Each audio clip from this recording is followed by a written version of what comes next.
On se retrouve aujourd'hui pour l'épisode 2 de cette 996 Turbo transformée en GT2. J'ai jamais attendu aussi longtemps avant de faire une vidéo. Ça fait plus d'un mois, presque un mois et demi qu'il n'y a pas eu de vidéo. Mais c'est pas le propos d'aujourd'hui. Comme tu peux le voir, je suis matching color. La voiture, tu vois, est finie, est passée au banc, elle pousse de folie. Et puis en fin de vidéo, on se retrouve avec Guillaume Gaillardot qui lui va pouvoir faire des images de qualité. On se retrouve avec Maxime pour remonter le moteur dans les temps et les trains roulants et tout ça. Voilà. Il y a beaucoup de travail, donc on va arrêter de blablater et on se met au boulot. Ce soir, on est censé réassembler le moteur et la boîte si Maxime arrête d'être au téléphone. On a reçu le nouveau support de capteur PMH parce que Maxime l'a encore cassé lui aussi. Et là, il galère pour l'enlever. Donc on va devoir souder en fait sur les vis autocassantes. Je te montre. Tu vois, il va falloir souder un boulon comme ça sur le bitonio là-bas et espérer que ça se dévisse.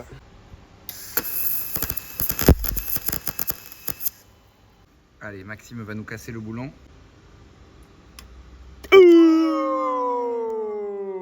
Le Maxou! Ah, c'est du bon. On peut même le remonter celui-là. Putain, il va bien le poste du Mika, quoi. C'est une fusée celui-là. Je comprends pas en fait l'intérêt de mettre des vis autocassantes à cet endroit-là.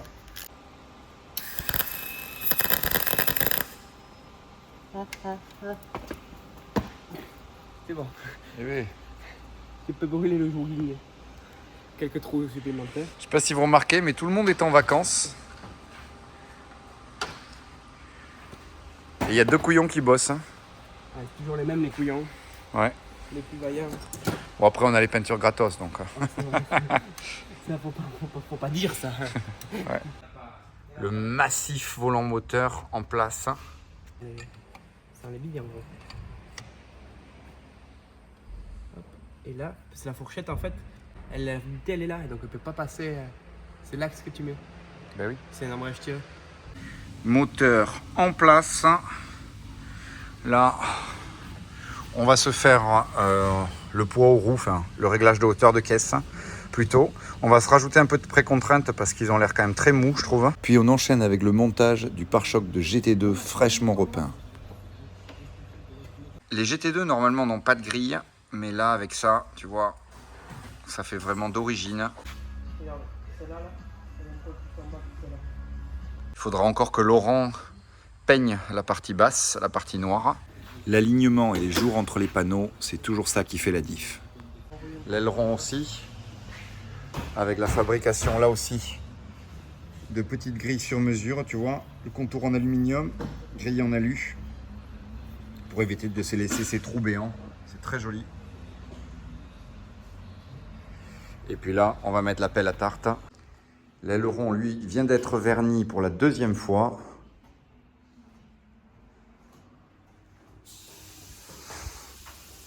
Allez, on finit le pare-choc avant et on remonte ça. Ça tient qu'avec un boulon dessous là? C'est ça? Ouais. Un de chaque côté? 4. 4? 2 et 2. Ah ouais. Pouah, ça change tout l'arrière. Hein. C'est que ça arrive à trouver un système pour le fixer correctement. Pourquoi? Il va pas? C'est pas le même système que d'origine. Ah, t'avais pas fait gaffe ou quoi? Si, mais c'est comme ça, je pense que je vais avoir une petite... Bon, qu'est-ce que vous proposez en commentaire? Qu'est-ce qu'on écrit derrière? Turbo, Turbo R, Turbo... GT Turbo? GT Turbo! Ah ouais, ce serait pas mal. Pouah, elle est incroyable.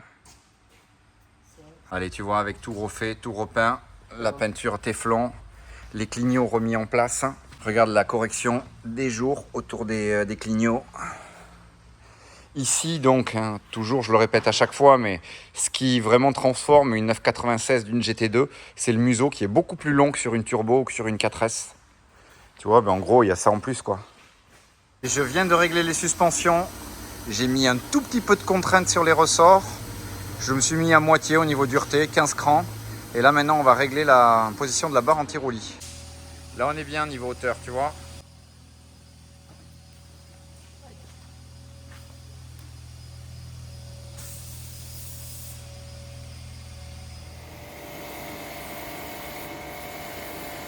Là, voilà, les amis. Toute remontée, les plaques. On remercie évidemment Rose Passion pour les bas de caisse, pour tous les clips, pour toutes les petites choses qui nous ont été nécessaires à remonter le mécanisme de rétroviseur, les éclairages de plaques, tous les clips des baguettes du toit. Tu vois, les baguettes de toit ne sont pas encore en place. Mais ça y est, des plaques neuves, des éclairages de plaques neufs aussi. Feu arrière neuf, ça fait très très mal niveau tarif.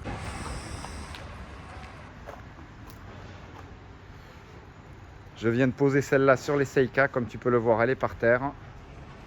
Là, on a été quand même un peu plus raisonnable. Là, le lift est dégonflé, donc voilà la hauteur à peu près de roulage. On va faire la géométrie avec Laurent là maintenant chez Maxime. Puis on finira de assembler les jantes un petit peu plus tard, mettre les pneus. Et puis normalement, la voiture est terminée. En tout cas, la V1 de la voiture est terminée. Je pense que dans une V2, on changera les sièges. Il y aura peut-être un arceau aussi également. Mais voilà, c'est pas dans cet épisode que vous le verrez en tout cas. Assembler les roues. Si on retrouve la clé dynamo.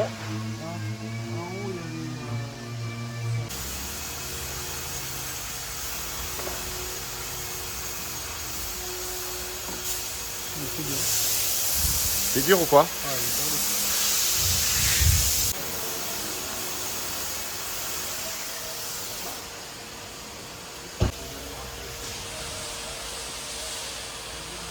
Oh c'est beau. Oh c'est beau. Toi, par contre, on voit les années de spatulage.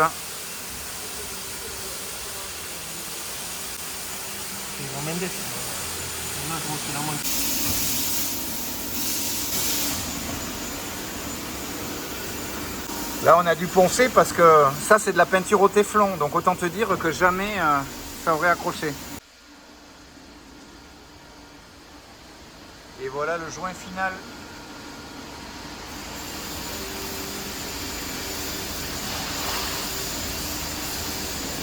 On va s'occuper un peu des finitions intérieures de cette Porsche. Bon, il y avait une instrumentation qui était complètement obsolète. Donc, j'ai racheté un poste chinois, mais de qualité. Non, je ne savais pas. Je le regrette, excusez-moi. On voulait garder un bouton pour garder le côté un peu analogique avec cette bande de boutons.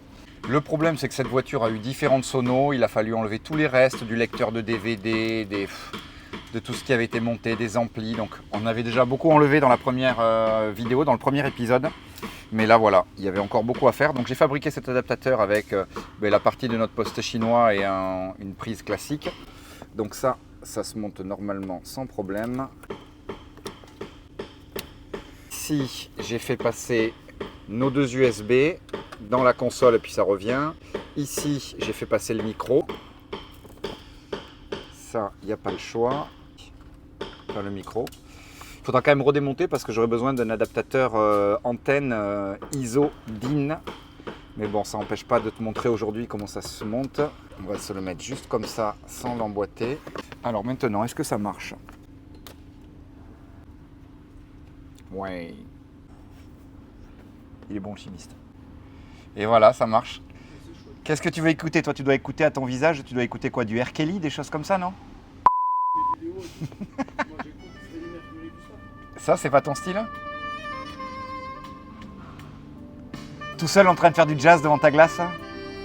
Ton saxophone? Bon, ça marche, il va être content le patron. Allez, moi aussi, je vais boire mon petit café. Allez, hop. Voilà. Je rajoute la dernière petite baguette, fraîchement peinte. Tu vois? Bon, ça ira. De toute façon, il faudra le redémonter. Et là, je vais acheter un petit compartiment qui va prendre la place du poste, dans lequel j'aurai un porte-gobelet et un petit tiroir supplémentaire. Et puis comme ça, je pourrai faire sortir les deux USB et le micro sur le tiroir supérieur. C'est le temps de polir. La voiture d'un carrossier, il faut montrer l'exemple. Ça va, Lolo? Super. Oh là là, ça commence à faire mal ça. Regarde les roues repolies. Oui, oui, oui. Là, on commence à être pas mal. Hein. Elle est jolie, tu vois.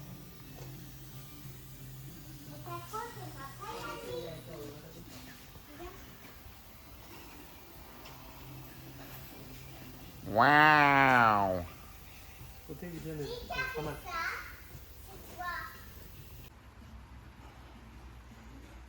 Hop, on arrive à trouver ce deal là. Moi, ça me va. Tu Et on vient de remonter les baguettes avec Mika, remonter le tour de pare-brise. Allez, c'est le jour J, on part au banc. Regarde la ligne, elle est de retour. Là, tu sais que ça rigole pas. Catasport, full pipe, sortie en 100. On va chez nos amis de Protec Motortech pour pouvoir faire le passage au banc et voir si effectivement elle sort plus ou moins de 500 chevaux. On verra bien.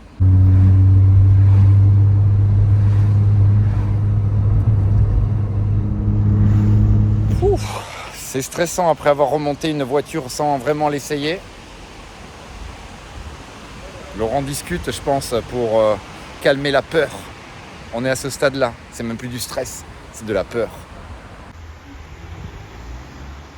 Bon, on a remis le petit logo turbo derrière. Je remercie Flo évidemment de Life for Cars et toute son équipe ici en Anglet pour toujours nous recevoir dans des délais très courts.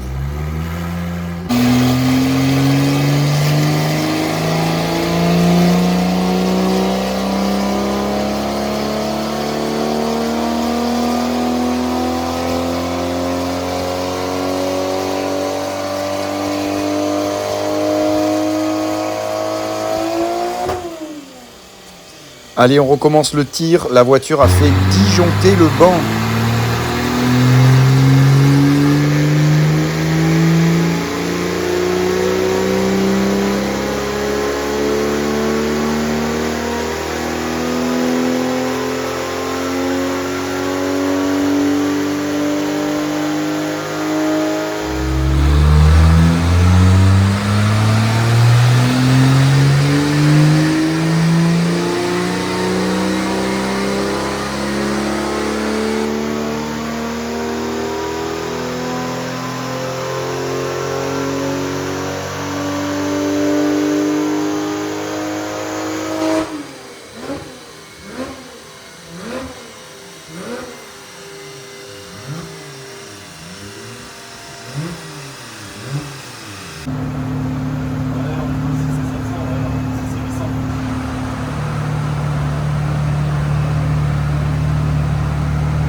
Les amis, on est très contents. On vient de sortir 511 chevaux, 706 Nm avec les 19 pouces pour une voiture qui n'est pas encore totalement réglée.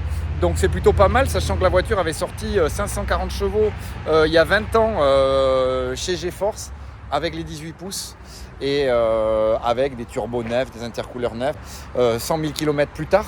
Je pense que c'est pas mal du tout, quoi. Voilà, donc la suite, ça sera, est-ce qu'on va chercher plus loin, sachant qu'elle fait déjà peur, ou est-ce qu'on se contente des 500 chevaux? Allez, dites-moi en commentaire ce qu'on fait pour l'épisode 3.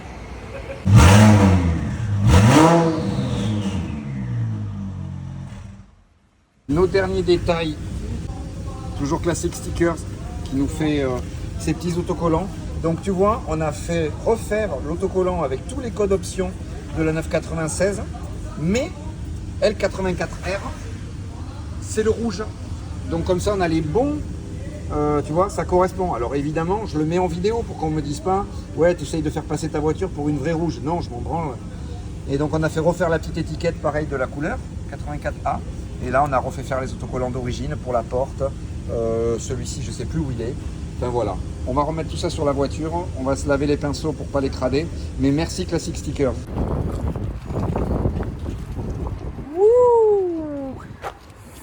Allez, essaye de centrer ça correctement. Je suis meilleur pour ça, tu le sais. C'est vrai, t'es bon pour ça? Hein? C'est bon tout.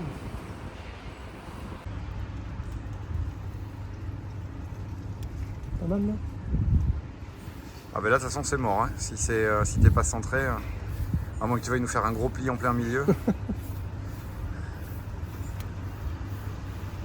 Oh, la grosse bulle. Ouais, c'est pas une bulle, il y a un petit grain de poussière, je pense. Ouais, ça se voit pas. Allez, voilà.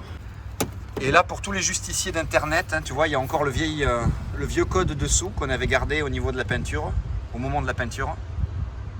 On va le coller par-dessus. Oh, il n'est pas bien collé. C'est précis qu'il est bien collé. C'est moyen, Laurent. Ça va bien. Regarde-moi ça. Allez hop.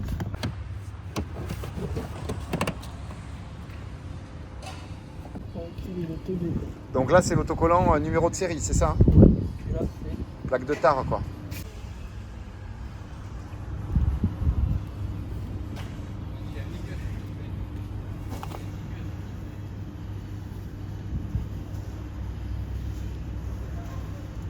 Parfait. Et Laurent, dans toute sa sagesse, a fait un gros plan de l'autocollant. Comme ça, on ne sait pas d'où il vient. C'est très très bien. Bah, il est dans la porte conducteur normalement celui-là. Et le dernier, je me suis chié sur la caméra.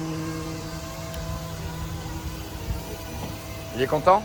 Il est content. On dit merci qui? Merci. Merci qui, Laurent? Merci Christophe. Non, c'est pas moi qu'il faut remercier. Comment ça s'appelle? Classic Stickers.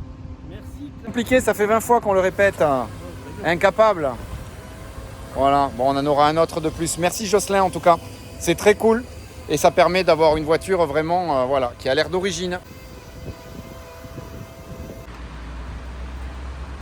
T'es content Laurent de ton travail? Ça va? C'est acceptable. C'est acceptable. Pour un petit carrossier, c'est acceptable.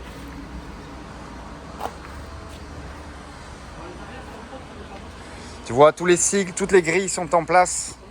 Les jantes, la garde au sol, les nouveaux pneus sont en place. D'ailleurs, il n'y a que Continental qui fait ce pneu-là derrière. 315 25 19. Voilà, tu vas juger à quel point c'est monstrueux.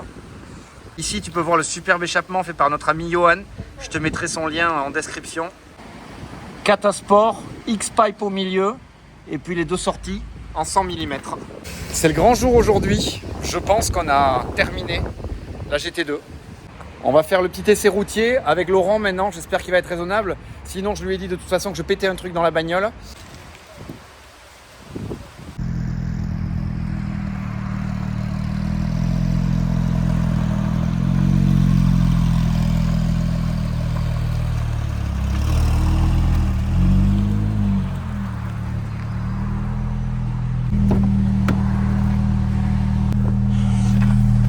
Bonjour, je m'appelle Christophe.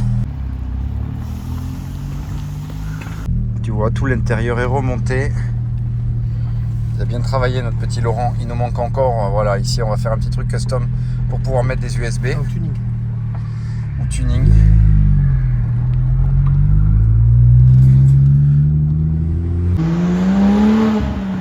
Bon, t'as intérêt d'être raisonnable, Laurent. Comme d'habitude. Je sais pas si on leur avait fait entendre déjà le bruit de l'échappement.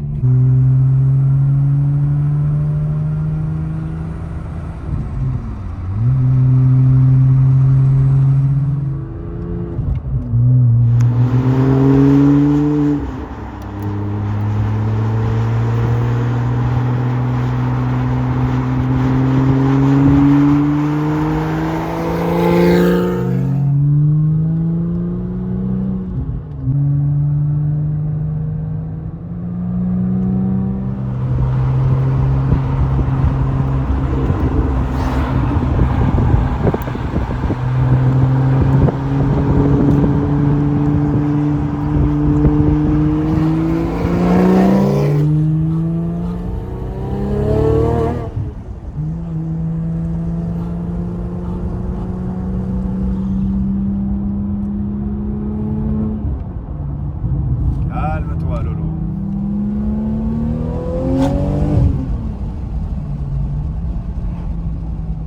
Vas-y, faut le gaz.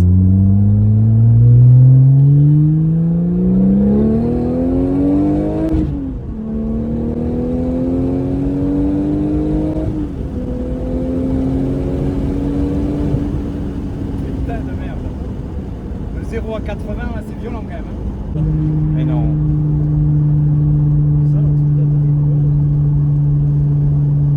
Pas besoin de Prozac hein, quand on a une 996 turbo.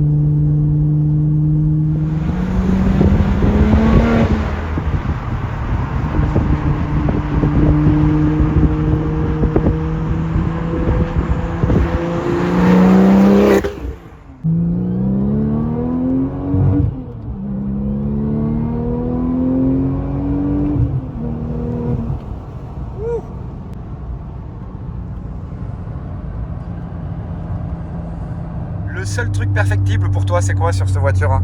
Ah, le volant de travers, ça c'est vraiment un truc, j'arrive pas. C'est qui s'en est occupé de ça? Un petit mécano d'Anglette. Ah ouais? Ouais. Ça commence par Max et ça finit par Im. Ouais. Espèce d'incapable, Maxime.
Tu vois, la voiture est finie, je suis hyper content. Je crois qu'on n'a pas trop mal bossé. On est le 3 octobre et on a commencé cette voiture dans l'été. Il y a eu quand même beaucoup de finition, de roulage depuis. Mais voilà, transformation GT2, changement de couleur, suspension, lift, jantes, échappement. L'intérieur, ça sera pour la V2. On va se contenter de cette version maintenant.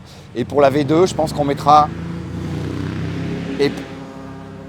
Et pour la V2, je pense qu'on mettra les Recaro CS, un demi-arceau derrière. Mais voilà, pour l'instant, je pense que c'est pas mal. Allez, on attend Guillaume et puis on part sur la route.